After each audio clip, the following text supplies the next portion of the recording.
Cordial saludo, bienvenidos a este video. Mi nombre es Carlos Alberto Bonet Álvarez, estudiante de la carrera de Ingeniería Electrónica de la Universidad Nacional Abierta y a Distancia. Este es el video que corresponde a la sustentación, que es la actividad final del Diplomado de Profundización Cisco, en donde se van a realizar pruebas de habilidades prácticas CCNP. Bien, al inicio del diplomado, por medio de la guía se nos dio a conocer lo que vendría a ser la tipología o el escenario sobre el cual se iba a trabajar. En esta imagen podemos observar la tipología a de realizar, en donde tenemos varios elementos, tales como 3 routers, 3 switches y los 4 PCs serían los hosts finales. Dentro del diseño de esta tipología vamos a encontrar lo que vendría a ser la red de la empresa y la de los servicios de internet. Dentro de la red de la empresa, estas van a tener unos protocolos dentro de sus configuraciones, dentro de los cuales tenemos el protocolo OSPF en área 0. También vamos a tener para esta red de la empresa el protocolo BGP ASN 300. Y ya para la red ISP vamos a tener el protocolo BGP ASN 500. Objetivos por los cuales se realizan o se agregan estos protocolos a la red. Bien, tenemos que para lo que vendría a ser el protocolo BGP tenemos varios objetivos, dentro de los cuales encontramos que por medio de esto usar parámetros de rutas o atributos para definir políticas de enrutamiento. Segundo objetivo, pues obviamente que el enrutamiento sea estable, que la conexión no se vaya a saturar ni nada de esto. Y por último, uno de los tantos que hay, divulgar más de un camino hacia y desde el internet de la red. Para la parte del protocolo SPF, ¿qué objetivos tenemos? Bien, posibilita el intercambio de información de enrutamiento y que este quede confinado a los equipos que pertenecen en una misma área. Como ya lo habéis dicho, el área 0 se va a utilizar para la red de la empresa. Entonces, ¿qué pasa con esto? Que además de que se tiene confinada la información de estos equipos en la misma área, también se puede obtener información de otras áreas por medio de los encaminadores de borde de áreas, que vendría a ser el protocolo BGP. Y otro objetivo claro de este protocolo es que calcula el camino más corto con un tráfico de red mínimo cuando se producen cambios. Pasando en cuanto a lo que es el desarrollo del escenario propuesto, se dividieron en 2 escenarios, dentro de los cuales en el escenario 1 estaba el desarrollo de la etapa 1 y la etapa 2. En la etapa 1 y etapa 2, ¿qué se hizo? Configuraciones básicas, la configuración de las interfaces troncales con IEEE 802 DA1Q sobre los enlaces de interconexión entre switches, la configuración de la VLAN 929 como nativa, habilitar el protocolo RCTP, configurar los puentes raíz, crear el LAC Ether Channel, configurar los puertos a los PCs, verificar IPv4 DHCP Service y verificar la conexión LAN local. Esto en cuanto a la etapa 1 y la etapa 2. Para la etapa 3 y 4, que es la continuación del escenario 1, se hicieron las siguientes configuraciones. En la red de la empresa se configuró OSPF versión 2 de área única en el área 0, que ya lo habíamos dicho. Se configura OSPF versión 3 clásico de área única en el área 0. Se configura en R2 la red ISP configurada con MVP BGP. En R1 igual lo mismo. Se verifican los cambios realizados en la red. Y en D1 se crea la IPSLA que pruebe la accesibilidad de la interfaz E1-2 de R1. En D2 se crea IPSLA que pruebe la accesibilidad de la interfaz E1-0 de R3. Y sobre D1 y D2 configura HSRP versión 2. Estas tendrían que ser las etapas a realizar dentro dentro de la guía de actividades que se nos dio a lo largo del diplomado. Bien, pasando ya en cuanto a lo que se realizó en estas etapas. Bien, tenemos lo que vendría a ser la creación del escenario 1, en donde se hace uso de GNS3 y su máquina virtual para poder simular esta red. Entre ellos ya nombrado, entramos los 3 routers, los switches y los dispositivos finales. Se hacen las conexiones adecuadas según la tipología ya inicialmente dada. ¿Entonces qué se hace al principio? Bueno, lo primero que se hace es la configuración básica de los dispositivos. Para ello nos dan la tabla de direccionamientos de cada puerto y de cada dispositivo como tal. Entonces se hace la configuración básica, por ejemplo, en R1. Primero que se hace, se accede a la configuración global, se asigna el nombre, se habilita IPv6 en cada uno de los dispositivos, que es muy importante. Se configura la línea de consola, se configura para no tener tiempo de vencimiento. En cada una de las interfaces se configuran su IP, su submáscara, entre otras cositas, y sobre todo que se encienda la interfase permanezca activa. Y esto lo hacemos para cada uno de los dispositivos en R2, en R3, en D1, D2 y A1. Importante resaltar que obviamente, ¿no?, a final de cada configuración siempre guardar la información para poder obviamente posterior momento de utilizar otra vez lo ya realizado, no vaya a faltar alguna de estas configuraciones. Luego de haber guardado la información por medio del comando copy running config startup config, se configuran los otros dispositivos. En este caso solamente se va a configurar PC1 y PC4. Entonces se configura la IP, la submáscara y el default gateway. Se guarda la información. Se evidencia aquí la configuración realizada para la PC1. Se agrega la IP, la submáscara y el default gateway. Lo mismo se hace para el PC4. Se configura la IP, la submáscara y el default gateway. Ya vendría lo que es la parte 2, que es la parte de configurar la capa 2 de la red y el soporte del host. Esto se subdivide en varias etapas, en varios procedimientos, donde inicialmente pide que se configuren las interfaces troncales IEEE 802 DA1Q sobre los enlaces de interconexión entre switches. ¿Cómo se hace? Bien, como todo, se accede a la configuración global, se establece el grupo de interfaces a configurar, se establece la encapsulación en el estándar IEEE 802 DA1Q, se configura la interfaz troncal y no shutdown para que se mantenga activo. Lo mismo se hace para D2 a 1. Luego otra de las configuraciones, configurar la VLAN 999 como activa. En este caso se va a configurar D1.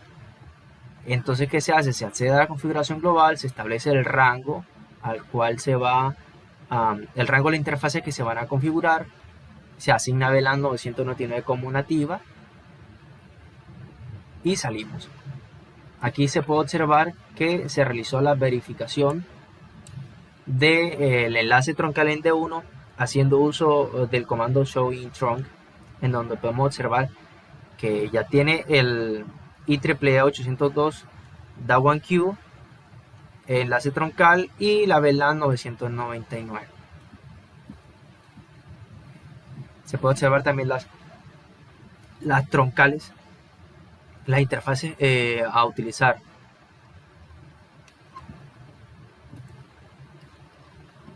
Lo mismo se hace para D2, se verifica por medio del comando showInTrunk. Para A1 se hace lo mismo, se accede a la configuración global, se configura el rango de interfaces, se asigna VLAN 999 como nativa y salimos. Luego, otra de las configuraciones, se habilita el protocolo RCTP. Para ello, se pide habilitarlo para D1, D2 y A1. Para esto, se accede a la configuración global. Se agrega Spanning Tree Mode Rapid PBST, que lo cual habilita el protocolo RCTP y salimos. Y hacemos lo mismo para D2, A1. Luego, otra de las configuraciones en esta etapa es la configuración de los puentes raíz. Para D1, ¿qué se hace? Se accede a la configuración global del dispositivo. Se asignan las rutas principales, en este caso sería la 100 y 102 como rutas primarias o principales, y se asignan las rutas secundarias, que vendría a ser la 101 en este caso para D1. Y para ver las configuraciones, lo que se hace es que se utiliza el comando showroom include spanning tree, y se puede mostrar que el Spanning Tree Mode Rapid PST está activado. Se puede ver en la VLAN 100 y la 101 como prioridad, la 100 y la 102 como prioridad, perdón, y la 101 como una ruta secundaria. Lo mismo se hace para D2. Luego procedemos a crear Lab Ether Channel. Para ello se accede a la configuración global del dispositivo, en este caso D1. Se establece el rango de interfaces, se inicia el protocolo LAC, se establece el grupo al cual está apuntado este dispositivo, y se coloca en modo activo. Se mantiene en estado activo las interfaces, salimos y se configuran pues las interfaces en lo que antes en el grupo 12. Se permite el uso del Encapsulation DA1Q, el modo de troncal, la VLAN. Lo mismo se hace con la interfaz entre el rango E0 hasta 2. Se inicia el protocolo LAB en el grupo 1 en este caso, y se mantiene la interfaz activa.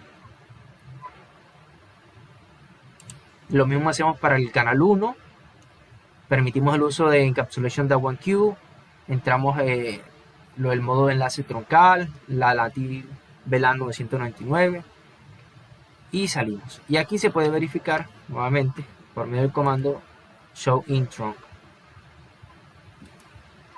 Lo mismo se hace para D2 y A1.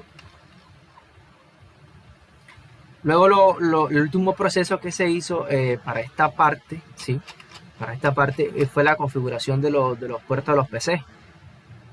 En este caso se accede al suite D1, se accede a la configuración global, se establece la interfaz a utilizar, se cambia a modo de acceso permanente, se permite el acceso a la red de la capa 2 y se mantiene en estado activo. Salimos, lo mismo se hace para D2 y para 1 se hace lo mismo. En esta última parte lo que se hace es pues la verificación de IPv4 DHCP service. Para eso utilizamos el comando IPDHCP. Lo mismo para PC3. Y por último se hace la verificación local en PC1. Se hace ping de PC1 a los otros dispositivos con sus respectivos de IP direccionamiento, como lo pedía la guía. Bien, seguimos verificando que se haga ping lo que vendría a ser la conexión local en PC2. Hacemos los mismos procedimientos acorde a lo que nos pedía la guía. Hacemos ping con cada uno de los dispositivos y se puede verificar que hay un envío de la información como tal. Lo mismo con PC3 y con PC4.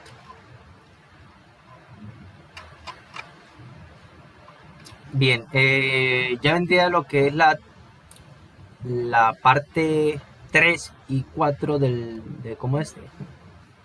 las probabilidades prácticas a desarrollar, que vendría a ser la continuación del escenario 1. Dentro de esas configuraciones está en la red de la empresa, configurar OSPF versión 2 de área única en el área 0. Para esto entramos en este caso se configura R1, R3, D1 y D2. De que se hace en R1 y con los otros dispositivos. Primero se accede a la configuración global, se activa OSPF versión 2, se asigna el ID para R1, se notifica a la red y se propaga la ruta por defecto. Para R3 se hace lo mismo, se entra en modo configuración global, se activa OSPF, se asigna la ID del router y se notifica a la red al área 0. Para D2 hacemos lo mismo, entramos en modo configuración global, se activa OSPF, se asigna la ID para D1, se notifica la red VLAN 100, se notifica la red VLAN 101, la 102 y se notifica la red para la conexión con R1. En este caso las interfaces estarán en torno a modo pasivo y excepto la configuración para el puerto para la interfaz E1 2. Para D2 hacemos lo mismo. Para el switch D2 se entra en modo de configuración global, se activa SPF, se notifica la red VLAN 100. Antes de eso se asigna el ID para D2, perdón. En este caso aquí hay un error ortográfico. Se notifica la red VLAN 100, la 101, la 102 y que todas las interfaces son pasivas excepto la E10, para este caso para D2. Otra de las configuraciones, se configura OSPF versión 3 clásico de área única en el área 0. Hacemos lo mismo, se ingresa a modo configuración global, se activa OSPF 6 que debe ser la versión 3, se asigna la ID para el router, se propaga la ruta por defecto. En E1 se notifican las redes conectadas. En la interfaz E1 se notifican las redes conectadas. Para R3 hacemos el mismo procedimiento. Lo mismo para D1, D2. Ya pasaríamos a lo que es la configuración de R2, en lo que vendría a ser en la red ISP, la que ofrece los servicios de internet. Se configura BGP. Para esto se accede al modo de configuración global, se asigna o se configura la ruta estática para IPv4 y IPv6, se asigna el loopback, se configura R2 en BGP AS500, se asigna el BGP ID, en este caso se configura el vecino para IPv4, se configura el vecino I para IPv6 y se accede a la familia de direcciones IPv4. Al acceder a la familia de direcciones IPv4 se activa el vecino IPv4, se activa el vecino IPv6, se notifica la loopback en este caso y se notifica la ruta por defecto. Le salimos de la familia IPv4, se accede a la familia de direcciones IPv6, desactivamos al vecino de IPv4 y se activa el vecino IPv6, obviamente porque se está configurando IPv6, se notifica el loopback 0, se notifica la ruta por defecto, salimos de IPv6 y listo, ya teníamos configurado en este caso para R2 MPBGP. Lo mismo hacemos para R1, configuramos cada una de las familias y lo que vendría a ser ahora es verificar los cambios realizados en la red, ¿no? Para ello pues se utiliza el comando show IP router y podemos apreciar cada una de las configuraciones, el loopback asignado. Podemos apreciar que se encuentran directamente conectadas cada una de las interfaces, las VLAN, perdón. Lo mismo hacemos para IPv4 para R1. Hacemos lo mismo para D2 y para R3. Y una comprobación que se hace, que es hacer ping para ver si está correcta la configuración, haciendo ping de D1 hacia el loopback, es donde se pudo hacer un envío de los paquetes en un 100%. Lo mismo hacemos con D2, en donde hay un envío del 100%.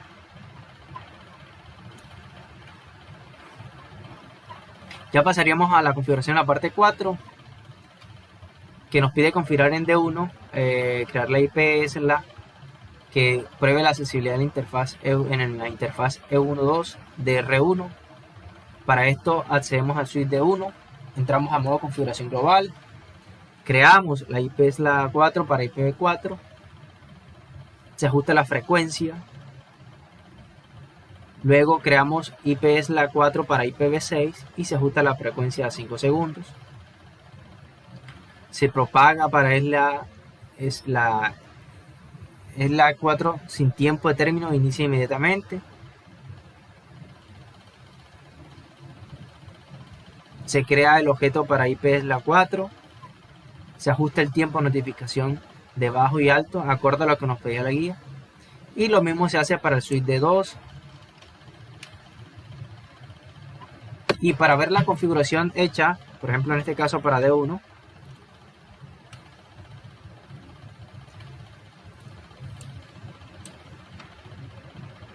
damos el comando showrun session IPsla, en donde podemos observar el tiempo de bajada en alto y el tiempo en bajo y en alto. La frecuencia asignada de 5 para IPv4 y IPv6. De esta manera también se verifica en D2 la configuración realizada. La frecuencia de 5, y el tiempo de delay en bajo y en alto. Otra de las configuraciones, sobre D1 y D2 configurar HSRP versión 2. Para esto, ¿qué se hace? En D1, en este caso, se entra a modo configuración global, como en todas las configuraciones que se hizo. Se crea IPsla 4 para IPv4. Se ajusta la frecuencia.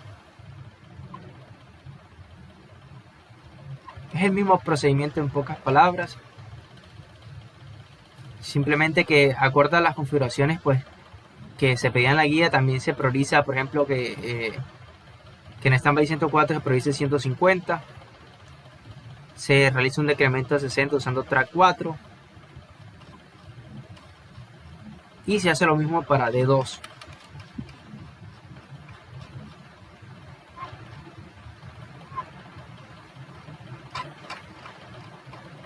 Y listo, esto sería la sustentación de lo realizado en el diplomado de profundización Cisco. Muchas gracias por su atención.